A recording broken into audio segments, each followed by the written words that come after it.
Mišmaševci, lepo pozdravljeni. Pred nami je veseli december, čas prazničnih lučk, okusnih dobrot in veselega vzdušja. In hkrati čas, ko nas obiščejo in obdarijo dobri možje. No, danes bomo spoznali prvega izmed njih, in sicer Miklavža, poznanega tudi pod imenom Sveti Nikolaj, ki nas obišče v začetku meseca. Več o njem pa nam bo danes razkrila naša današnja gostja, gospa Tanja Verboten. Lepo pozdravljeni. Lepo pozdravljena. Začetka zime in prvih snežink se razveselimo vsi. Veliko veselja pa prinaša tudi prihod svetega Miklavža. Kdaj ga lahko pričakujemo? Točno tako, torej vsi smo veseli, ko nastopi december in ko nas začnejo obiskovati ti naši dobri možje. Sveti Miklavž k nam pride seveda 6. decembra, to je tudi dan njegovega godu, čeprav nas obišče v noči, torej z 5. na 6. december.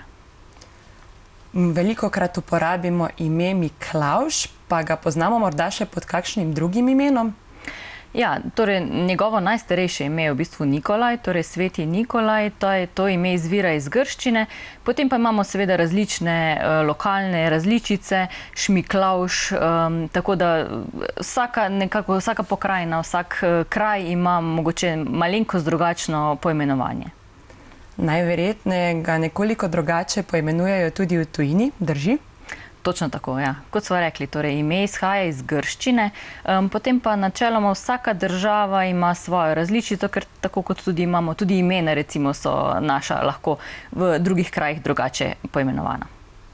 Kako pa Miklavž pravzaprav izgleda? Kako ga prepoznamo? Ja, Miklavž ima taka dost tipična oblačila. Seveda vemo, da Sveti Miklavž je bil škof in torej tudi njegova oblačila so temu podobna, namreč na sebi ima najprej belo duhovniško oblačilo, čez njo pa plašč. Ta plašč je ponavadi lahko različnih barv, lahko je vijoličen, rdeč ali pa tudi s kakšnimi zlatimi okraski.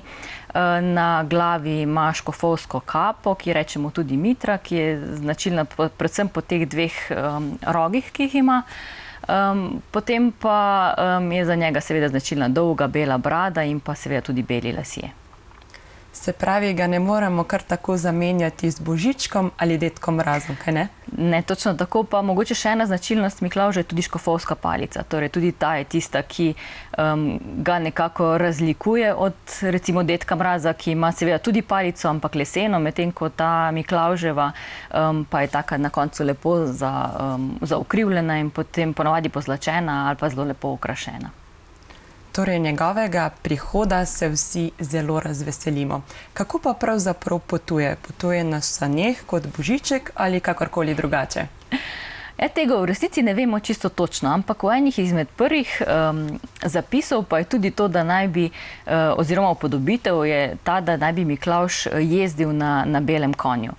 Torej, tudi to je ena izmed variant, čeprav ponavadi se ti zna nekako dobri možje s čarovnijo premikati tudi brez konkretnih prevoznih sredstev. Včasih pa ga vidimo tudi na kočiji, drži?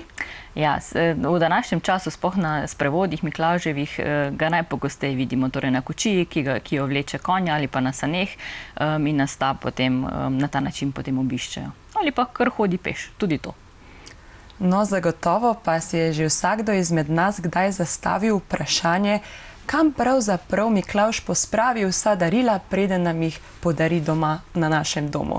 Jih morda spravi v veliko vrečo, jih shrani na sani. Kje so vsa ta darila? Tukaj je tudi različno.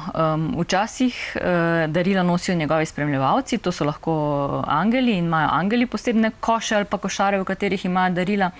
V nekaterih pokrajinah pa celo hodi zraven košar, torej nekdo, ki je posebej temu namenjen, da hodi zraven s košem z darili. Torej, omenili sva dva spremljevalca, košarja in angela. Kdo pa so še Miklavževi spremljevalci? Skoraj nikoli ga ne vidimo samega. Ne, torej angeli so ponavadi tisti, ki so vedno zagotovo z Miklavžem. Miklavž vemo, da je res tak dobrotnik in tudi zaradi tega ima s sabo angele. Angeli so ponavadi tudi vedno oblečeni v bela oblačila, imajo perutnice na hrbtu. Za Šaleško dolino je recimo značilno to, da so angeli imeli naličje, torej masko, da so bili tudi skriti in pa da so imeli pogosto na rokah in na nogah bele čevlje oziroma rokavice. Tisti, ki pa se jih ponavadi res najbolj bojimo iz Miklavževega spremstva, so pa parklji. Ti pa seveda tudi vedno sestavljajo nekako obvezen del Miklavževega spremstva, ki jih je pa spet lahko različno veliko, ali je to samo eden, ali jih je ponekod več, odvisno kako pridni oziroma nepridni so otroci, kamor prihaja. No, pa da se vrneva k tistim, ki so nam najbolj pri srcu, in sicer angeli. Kakšno nalogo pa pravzaprav opravljajo? Zakaj spremljajo Miklavža? Angeli so tisti, ki nekako ponazarjajo vse, kar je dobrega. In na ta način tudi v bistvu ljudi oziroma otroke, kamor pridejo, nekako opozarjajo na to, kako bi se morali torej obnašati, da moramo biti dobri, da nas nekako opominjajo na vse tisto, kar je prav, kar je primerno, kakršni moramo biti nekako do soljudi oziroma do naše okolice. In kakšni so parkeljni? Verjetno smo jih videli že vsi, pa vseeno povejva, kako izgledajo in kakšna je njihova oprema. Ja, parklji pa ponavadi se spet zelo razlikujejo od pokrajine do pokrajine, ampak nekako njihova glavna naloga je ta, da so strašni, da so grozni, da nas nekako prestrašijo. Oblečeni so lahko spet različno. Ponekod so v črnih, rjavih oblačilih, ponekod so v rdečih oblačilih. Pogosto imajo obraze tudi prekrite z maskami, ki so spet pogosto takšne malo grozljive, z velikimi zobmi, z grdimi pogledi. Na glavi lahko imajo rogove, ponekod imajo tudi repe, torej kot hudički. Lahko so oblečeni v kožuhe, ki so ponavadi naokrog obrnjeni, torej da je zunanji del na notranji strani. Prav tako lahko imajo na glavah maske oziroma pokrivala narejene iz živalske kože. Pogosto imajo s sabo tudi ali kakšen bič. Opasani so ponavadi tudi s kakšnimi zvonci, z verigami, s katerimi tudi rožljajo. Tako da ne samo, da že izgledajo grozno, da tudi v bistvu nekako ustvarjajo hrup in s tem ropotanjem tudi strašijo vse okrog sebe. In se tudi oglašajo na prav poseben način, drži? Ja, lahko ponavadi je tako, da načeloma niti ne govorijo. Torej so tiho, ne govorijo, ampak spuščajo različne zvoke in seveda tudi ropotajo ali zvonci, ali z verigami, in da na ta način potem tudi strašijo. Jih morda poznamo še po kakšnem drugem imenu?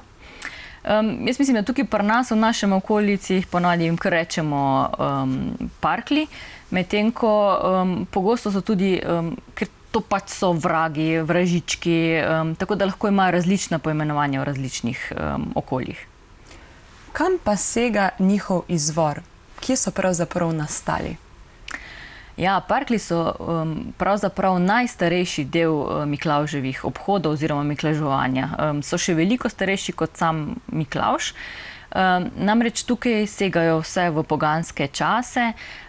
Takrat so ljudje, sploh v tem zimskem času, ko se nekako dan začne krajšati, ko narava spi, ko so dnevi res temni, žalostni, turobni, pa po drugi strani mrzlo, tukaj je zima in ko se tudi po eni strani ljudje so se bali, da se mogoče narava sploh ne bo prebudila več nazaj, ne bodo več imeli dovolj hrane.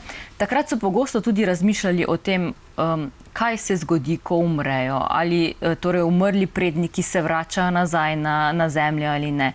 In torej ti parklji nekako predstavljajo ravno te, torej umrle prednike, ki se vračajo na zemljo. In tudi nekoč so imeli mogoče malo drugačno vlogo, kot jo imajo parklji zdaj. Parklji so zdaj zato, da pač po eni strani strašijo, da otroke spet tudi mogoče prek tega strašenja nekako spodbudijo, da se lepo obnašajo. Medtem ko v preteklosti pa so ti predniki se vračali po eni strani nazaj, so bili majčkeno srhljivi, pa po drugi strani so pa vseeno ljudje nekako vedeli, da tudi ko bodo umrli, bo z njimi vse v redu. Torej bil tudi ta pomen tega vračanja prednikov. Po drugi strani pa so s tem, ko so se vračali nazaj, so seveda tudi ropotali, strašili in s tem preganjali vse zlo.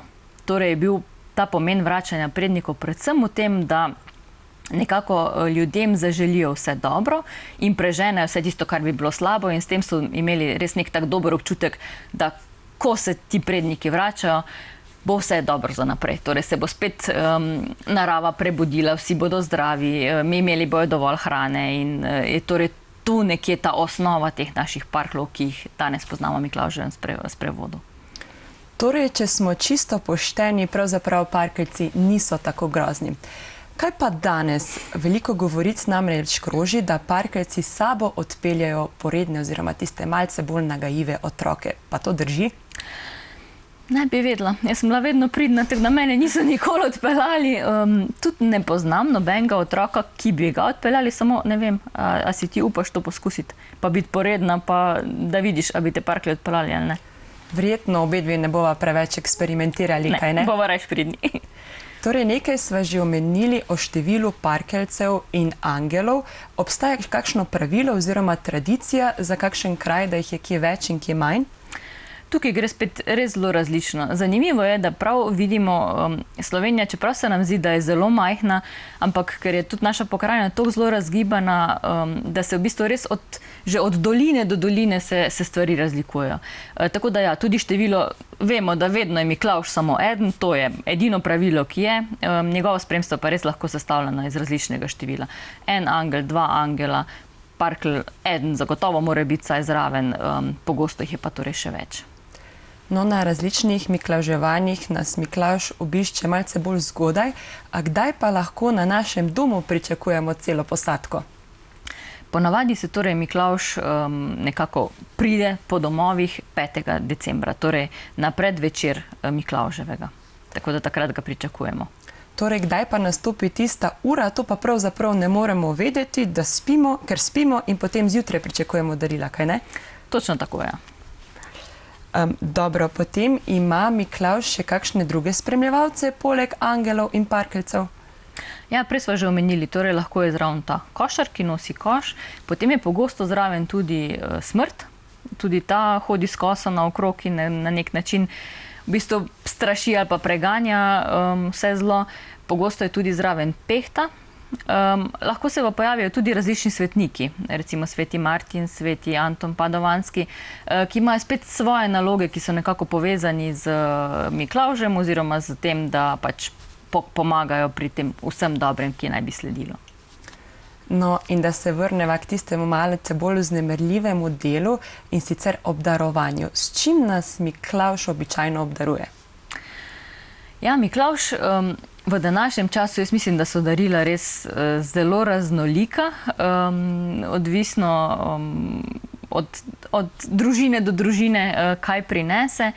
Nekako tisto najbolj tradicionalno, oziroma kar pa se vedno ohranja že od nekdaj, so pa jabolka, orehi, pogosto tudi fige suhe, lešniki recimo, pa potem kasneje, se res, to je bila nekako vedno osnova, kasneje pa so potem dobivali otroci tudi kakšen kovanec, kakšne piškote recimo zraven, kasneje se šele začnejo pojavljati tudi igrače, različni, ne vem, svinčniki, barvice, v glavnem pri nas doma recimo Miklavž vedno prinese nogavice.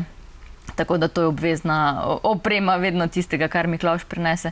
Tako da danes se res te stvari zelo razlikujejo. Medtem ko nekoč so bili pa otroci res zadovoljni z tistim nekim malega, nekaj, kar je bilo pa vseeno mogoče ne tako običajno kot pa vsak dan. No, danes so naše želje zelo specifične in raznolike. Kako pa mu lahko sporočimo, kaj si želimo? Obstaja kakšen način? Ja, Miklavžu naj bi tudi pisali pisma. Pisma lahko odložimo na okensko polico in jih tam potem Miklavž pobere. Ali pa jih vržemo tudi kar v poštni nabiralnik, tako kot pa recimo Božičku ali pa Dedku Mrazu, in na ta način potem dobijo. Lahko pa seveda tudi v mislih pogosto bi naj k Miklavžu molili, torej lahko tudi takrat, ob tem, ko se pač obrneš k njemu, mu tudi poveš, kaj si želiš in tudi na tak način velja. Božiček svoja darila za nas pusti pod božično jelko. Kam pa naj jih dostavi Miklavž? No, tukaj pa obstaja ena izmed legend o Miklavžu, namreč Miklavž je zelo rad pomagal ljudem. In zato obstaja več zgodb o tem, na kakšen način je pomagal.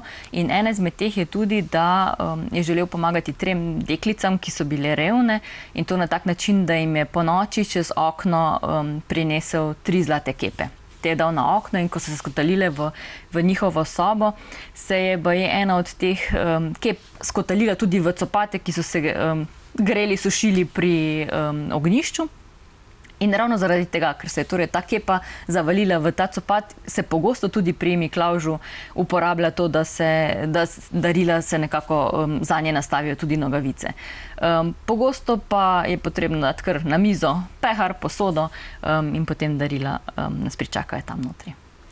Torej, kaj vse moramo postoriti na predvečer obdarovanja, da bomo darila zagotovo dobili?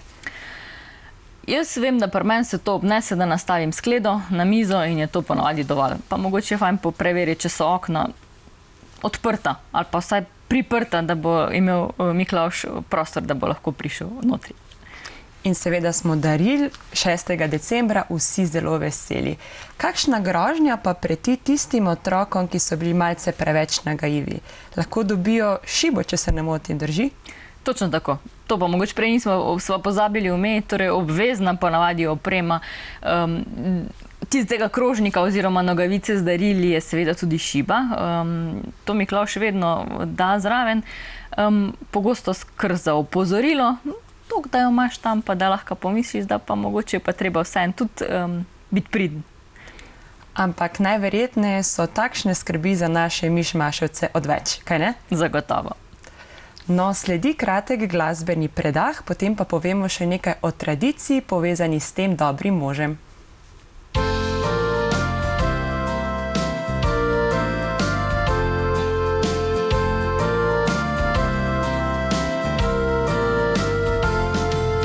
Sveti Miklavž, oddaleč prihajaš, da nam prineseš srečo zares. Tvoja ljubezen, tvoja dobrota kaže nam pravo pot do nebes.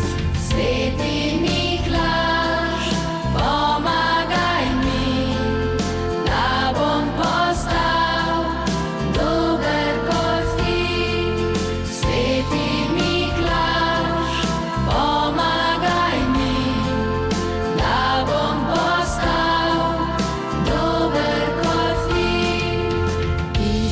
pomagal bolnim in revnim, vse si naredil, kar nas skrivaj. Tvoja ljubezen, tvoja dobrota nam je potrebna tudi sedaj. Sveti Miklavž, pomagaj mi, da bom postal dober kot ti. Sveti Miklavž, pomagaj mi, da bom postal dober kot ti. Sveti Miklavž, darove prinašaš, ti si prijatelj malih otrok. Tvoja ljubezen, tvoja dobrota naj se med nami širi povsod. Sveti Miklavž, pomagaj mi, da bom postal dober kot ti. Sveti Miklavž, pomagaj mi, da bom postal dober kot ti. Zdaj boš razdelil svoje darove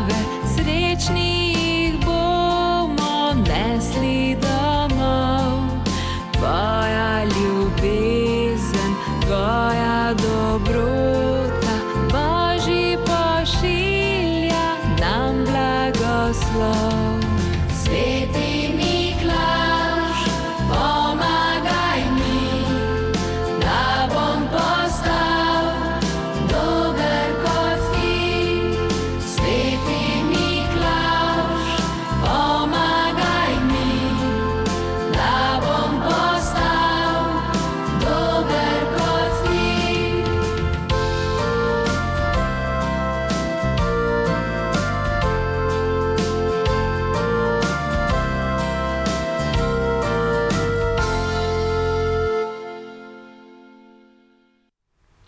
Smo že nazaj. V današnji oddaji govorimo o prvem izmed dobrih mož, in sicer Miklavžu. Kar nekaj o njem smo že povedali, sedaj pa je čas, da razkrijemo še nekaj o tradiciji. Gospa Tanja, najprej me zanima, kaj vse počne Miklavž med letom, ko nas ne obdaruje? Pojma nimam. Nikoli še nisem ga srečala, tako da nekje se mora verjetno skrivati, pa verjetno potuje naokrog po svetu in spremlja, kaj sploh počnemo. Tako da mogoče pod krinko, to pa ne vem. Nas morda tudi opazuje, če se vedemo primerno, spoštljivo, da nam na podlagi tega potem prinese tudi darilo oziroma šibo? Ja, jaz sem to prepričana, da jaz mislim, da vsi dobri možje nas ves čas spremljajo in dosti dobro vejo, kaj počnemo, kako se obnašamo, a smo pridni ali nismo, a smo kdaj nagajivi, a se kdaj zlažemo, tako da to zagotovo vse vedo. Vemo pa, da Miklavž ponavadi hodi naokrog tudi s knjigo, v kateri ima zapisana imena otrok in tudi kaj bodo recimo dobili za darilo oziroma kaj so počeli, so bili pridni ali ne. Tako da zagotovo, da tisto knjigo dosti dobro vzdržuje, mora imeti kontrolo nad vsem, kar se dogaja po svetu. In če se prav spomnim, v to knjigo zapisuje imena z zlatimi črkami. Drži? Z zlatimi črkami so zapisani tisti, ki so pridni. Tisti, ki pa niso, pa ne. Tako da tudi vse tisto, kar je poredno, in pa potem verjetno s črnimi črkami zapisano, torej da se tudi tukaj vidi razlika, kaj je prav in kaj je narobe. Pa ga zraven skozi leto spremljajo tudi parkeljci in angeli, ali se tudi ti poskrijejo neznano kam? To pa ne vem, ampak verjetno težko en sam dobri mož izvaja kontrolo nad vsemi ljudmi na svetu, tako da zagotovo mu pomagajo. Ne vem pa, a hodijo skupaj naokrog ali pa vsak na svojem koncu. No, za Božička vemo, da stanuje na severu. Kje pa stanuje Miklavž? Ne vem. Vem pa, da Miklavž oziroma sveti Nikolaj izhaja iz Turčije. Torej, tam se je rodil, tam je potem tudi kasneje živel, delal kot škof, tako da izhaja iz toplih krajev. Tako da mogoče tudi sedaj, ker je pač navajen takšnega podnebja, lahko, da tudi še vedno nekako vztraja tam.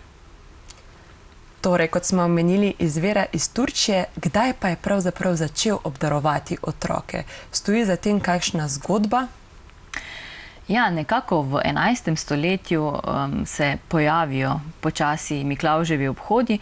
Kot so že prej omenili, torej parkeljci so bili starejši, medtem ko tukaj v tem času pa potem z razvojem krščanske vere potem tudi nekako postane to obdarovanje nekako značilno. Se pa začne širiti po različnih delih sveta, torej ne povsod enakomerno, tako da nekako iz Grčija, Rusija je predvsem takrat v začetku so se ti Miklavževi obhodi pričenjali takrat in se potem od tam kasneje širi potem tudi po Evropi. No, in že takrat so se otroci temeljito pripravljali na njegov prihod.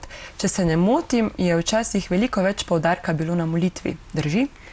Točno tako, ja, ker Miklavževo oziroma sveti Nikolaj, tukaj gre za, to mogoče še nismo omenili, namreč zakaj 6. december? Na ta dan je namreč sveti Nikolaj umrl in zato na ta dan praznujemo njegov god, torej na ta dan sveti Nikolaj goduje. In ja, torej nekoč je bilo to seveda Miklavževanje, ko ga mogoče danes niti ne povezujemo tako zelo fejst z vero, kot so ga včasih.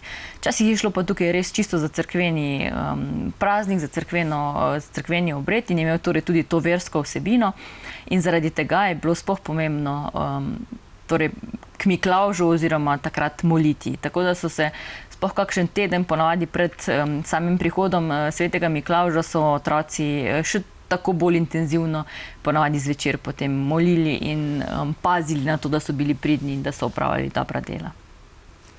No, danes so v primerjavi z nekoč nekoliko drugačna tudi darila, o tem smo že nekaj povedali, pa morda za tem stoji kakšna simbolika, kaj predstavlja sadje, pecivo in podobno. Ja, to smo prej že omenili, torej nekoč ljudje tudi niso imeli toliko materialnih dobrin, kot jih imamo danes. In je bilo tudi, darila so bila bolj preprosta, bolj stvari, ki jih lahko nekako najdemo v svoji okolici, pa še vedno je šlo za stvari, ki mogoče niso bile tudi tako lahko dosegljive. Tudi recimo, če smo zdaj omenili pecivo, včasih ni bilo tako lahko dobiti sladkorja, dobiti moke za to, da si pač pekel recimo kekse ali pa pecivo. In zato je bilo sploh takrat, kadar je bilo kaj takega na mizi, to sploh nekaj posebnega. Tudi sadje, prej smo omenili torej jabolka recimo, če se je pojavila zraven pomaranča pri samih darilih, je bilo to že spet nekaj zelo posebnega. Danes se to mišmašetem zagotovo ne zdi kaj takega. Pač greš v trgovino, kupiš pomarančo, kadarkoli, ob kateremkoli letnem času. Medtem ko včasih pa to ni bilo tako enostavno. V našem okolju pomaranče recimo ne raste, torej so morale biti uvožene in to je včasih predstavljalo po eni strani velik strošek in tudi ni bilo toliko stvari za dobiti. Tako da vedno v preteklosti so ta darila pomenila nekaj posebnega. Danes se pa potem s tem našim potrošništvom pa poznamo dosti več stvari si želimo in torej tudi zato so nekako darila ponavadi bogatejša, bolj raznolika in včasih jih tudi mogoče niti ne znamo biti toliko veseli, kot so bili pa recimo otroci tiste ene pomaranče nekoč. Pa so se morda darila na podeželju kakorkoli razlikovala v primerjavi s tistimi v mestu? Ja, zagotovo. Spet tukaj je bila razlika v tem, koliko v bistvu denarja so imeli kje. Kmečko okolje je bilo ponavadi tudi revnejše, tudi so imeli težji dostop do trgovin, in so ponavadi res nekako živeli s tistim, kar je zraslo oziroma kar so lahko dobili v svoji okolici, kar so lahko sami naredili. Medtem ko v mestih pa meščani so imeli vsaj tukaj že nekoliko razširjen dostop do daril, torej do trgovin. In tudi zato so si mogoče lahko otroci zaželeli kakšno stvar več, ki so jo poznali, kot pa mogoče nekdo na podeželju. Kdaj pa so se pravzaprav začele pojavljati igrače? Omenili sva, da so se najprej obdarovali z orehi, suhim sadjem. Včasih pa igrač pravzaprav v začetku še ni bilo, drži? Na začetku ja, največ je bilo prehranskih izdelkov. Se pa igrače pojavljajo bolj v tej obliki, da igrače, ki so se lahko izdelali recimo same doma. Piščalke, kakšne punčke iz cun, žoge. Torej bolj v tej smeri, kasneje, potem pa se z razvojem trgovine bolj v takšni obliki, kot jih poznamo danes, se potem tudi ta nabor igrač potem širi in seveda tudi predstavlja mogoče zdaj celo večji del darila, kot pa sadje in orehi. No, in če se ne motim, so se s pojavom igrač začeli pojavljati tudi Miklavževi sejmi, da so lahko tam kupili igrače, drži? Točno tako, ja. Miklavževo je res sploh tam nekje pred 150 leti približno se začnejo pojavljati Miklavževi sejmi. Ti so bili najprej predvsem v večjih mestih, sploh Ljubljana je bila značilna, potem kasneje recimo Murska Sobota je imela tudi en tak zelo velik Miklavžev sejem. Kasneje se ti sejmi potem tudi po manjših okoljih nekako pojavljajo in ti sejmi so lahko trajali kar dlje časa, tudi po kakšen teden. Po cel dan je bilo različno dogajanje in takrat je bilo tam na sejmu res možno kupiti različne stvari in tudi med drugimi igrače. In na teh sejmih so bili ponavadi vedno prisotni tudi parkeljci, ki so zganjali bedarije. Tako da včasih so sploh v kakšnih starejših zapisih oziroma časopisnih člankih lahko preberemo, da so nekako bili kar sploh oblastniki, kar malo slabe volje, kadar so se dogajali tili Miklavževi sejmi, zato ker so se ljudje neprimerno obnašali. Torej ne samo otroci, ampak tudi odrasli oziroma ti parkeljci in tudi zaradi tega so včasih celo kakšen sejem prekinali oziroma so ga prepovedali. No, sejme poznamo tudi danes, imajo bogato tradicijo, če pa se ne motim, pa je vmes vladalo manjše zatišje. Drži? Ja, točno tako. Torej danes spet obujamo te Miklavževe sejme, medtem ko pa do zatišja pri kompletnem Miklavževem nekako pride v času med obema vojnama že delno, ampak predvsem po drugi svetovni vojni. Takrat je, ker smo že prej povedali, da je torej Miklavževo povezano tudi s cerkvijo in vemo, da po drugi svetovni vojni je bilo vse, kar je bilo povezano z vero, pri nas nezaželeno oziroma pogosto preganjeno in takrat tudi se nekako ti Miklavževi obhodi izginejo za nekaj časa oziroma se prestavijo v bolj zasebno okolje, ni več toliko javnih prireditev, kot so bile prej. In zaradi tega torej so tudi Miklavževi sejmi potem nekako bili prepovedani oziroma jih niso več izvajali. Tako da tukaj gre kar za eno dolgo obdobje, ko je bil v bistvu Miklavž zelo porinjen nekako v ozadje oziroma v določenih okoljih so še vedno Miklavž seveda nosil darila, ampak res doma o tem se ni tako na glas govorilo, ampak je bilo to res bolj zaprto nekako v domače okolje. Potem pa tam okrog leta 1990 pa se potem spet nekako začnejo potem ti Miklavževi obhodi vračati nazaj, kot smo omenili v današnjem času, pa tudi potem sejmi.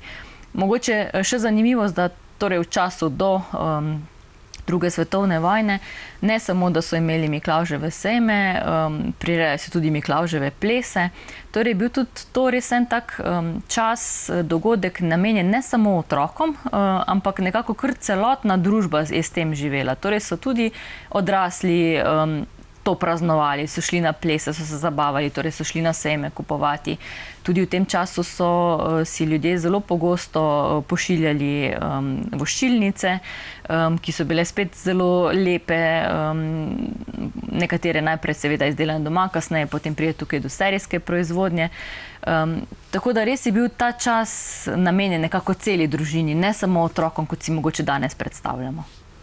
Skratka, Miklavž je bil zelo priljubljen na različnih ravneh življenja, drži? Točno tako, ja. Zelo zanimivo. Pa to drži, da ga morda niso sprejeli v vseh delih Slovenije enako? Ja, to so tudi že prej omenili, da res ta naša Slovenija je toliko raznolika, da se tudi neki taki običaji, ko se nam mogoče zdi, da so povsod enaki, potem ugotovimo, da v resnici niso. Da so eni deli Slovenije neko stvar poznajo, nekateri pa ne. Tako da tukaj naše območje zagotovo je bil Miklavž tisti, ki je bil zelo poznan. Tudi prekmurski del je Miklavževe obhode zelo na veliko imel, medtem ko pa recimo deli Obale, Bela krajina, tudi deli Koroške pa Miklavževih obhodov sploh niso, tudi že v prejšnjih obdobjih sploh niso poznali. Pa je bil praznik svetega Nikolaja razširjen tudi v drugih evropskih državah? Ja, zagotovo. To je eno izmed praznovanj, ki se nekako pojavlja bolj ali manj v vseh evropskih državah. Sploh ta vzhodni del Grčija, Rusija, recimo tam pri njih je bil zelo zastopan ves čas, medtem ko pa po ostalih evropskih državah se je potem kasneje tudi širi in se je tudi mogoče bolj obdržal, kot pa naprimer pri nas v Sloveniji. Nemčija je recimo tudi taka, kjer je zelo priljubljen in Miklavž, pa tudi parkeljci.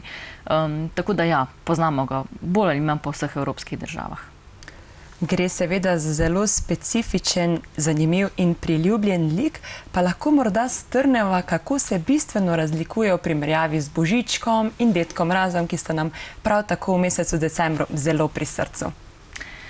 Ja, torej, kot smo že najprej omenili, Miklavž je res ta, ki je nekako najstarejši. Torej, ta, ki ga sploh v našem okolju res praznujemo že od nekdaj. Medtem ko Dedek Mraz, na primer, se pojavi po drugi svetovni vojni, torej v času, ko so nekako Miklavža po eni strani preganjali, po drugi strani so pa vseeno želeli dati okolju nek lik, ki bo nadomestil torej Miklavža, ampak vseeno ne bo povezan z vero, s cerkvijo, tako da zato se pojavi potem Dedek Mraz. Medtem ko pa Božiček je pa v takšni obliki, kot ga poznamo danes, najmlajši. Torej ga najkasneje praznujemo in ta pa bolj izhaja iz Amerike. Imajo pa vsi trije v bistvu neke te skupne korenine in predvsem to, torej, da obdarujejo, da širijo dobroto, dobro voljo in na ta način tudi v bistvu povezujejo ljudi. Morda lahko za konec Mišmaševcem še namigneva, kako lahko na najboljši način Miklavžu izkažejo hvaležnost? Jaz mislim, da glavna naloga za vse Mišmaševce je ta, da se res trudijo po najboljših močeh, da so pridni, da so dobri, da pomagajo. Seveda, kdaj pa kdaj je treba tudi kakšno bedarijo ušpičiti, tega se tudi Miklavži zavedajo, da ni nič narobe, če smo kdaj tudi poredni, ampak ne pa, da smo to za nalašč, torej da smo res pridni, dobri, veseli in nasmejani. Pa lahko Miklavža v dobrodelnosti posnemamo prav vsi? Zagotovo. Tukaj sem jaz zelo vesela, da recimo moji hčerki ponavadi vedno rečeta, naj ne bo, oziroma naj ti dobri možje ne prinesejo daril samo nam, naj poskrbijo za to, da bodo tudi drugi otroci veseli, da bodo imeli tudi tisti, ki mogoče drugače nimajo toliko, kot bi lahko. In jaz mislim, da že misel sama na to, da se zavedamo, da nekateri nimajo toliko kot mi, je zagotovo dobra. Če pa potem še pa mi kaj poskusimo narediti, torej tudi sočloveku kaj dobrega, je pa to zagotovo odlično. Gospa Tanja, najlepša hvala za današnji obisk v studiu in vsa čudovita pojasnila, ki so nas tudi marsikaj naučila. Hvala lepa. Mišmaševci, danes smo spoznali vse o Miklavžu, ki nas zvesto obdaruje vsako leto. Vendar ne pozabite, s toplim objemom in dobrim dejanjem lahko druge obdarujete tudi vi. Imejte se lepo do prihodnjega tedna.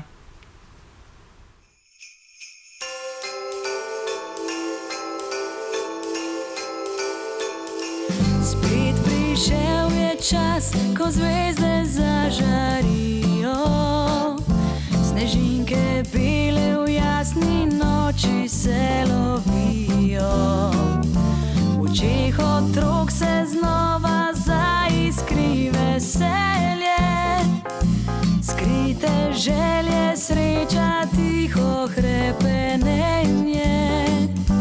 Na jelki v kotu drobne lučke se bleščijo, po dolgem letu spet pri nas se oglasijo. Troje mož darili dobrimi željami, Miklavž, Božiček, Dedek Mraz so spet med nami. Miklavž, Božiček, Dedek Mraz, prišli so končno spet med nas. Za vsakega darila imajo, še odraslim nekaj dajo. Miklavž, Božiček, Dedek Mraz, prišli so končno spet med nas. Zdaj skupaj vsi veseli smo, ko novo leto čakamo. Šutuariva, šutuariva, šutuariva, šutuariva.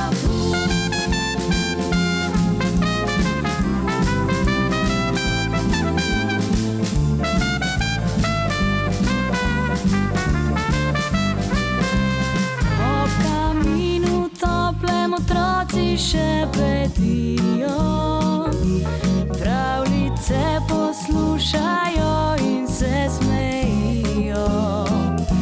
Saj stari sivi ata je že spet pozabil, da isto pravljico jim je že včeraj pravil.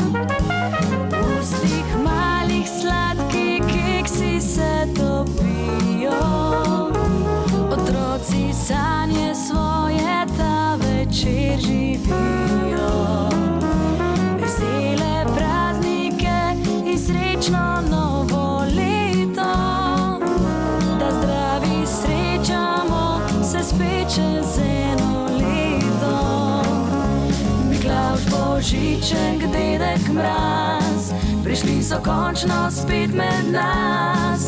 Za vsakega darila imajo, še odraslim nekaj dajo. Miklavž, Božiček, dedek Mraz, prišli so končno spet med nas. Zdaj skupaj vsi veseli smo, ko novo leto čakamo. Miklavž, Božiček, dedek Mraz, prišli so končno spet med nas. Za vsakega darila imajo, še odraslim nekaj dajo. Miklavž, Božiček, dedek Mraz, prišli so končno spet med nas. Zdaj skupaj vsi veseli smo, ko novo leto čakamo. Zdaj skupaj vsi veseli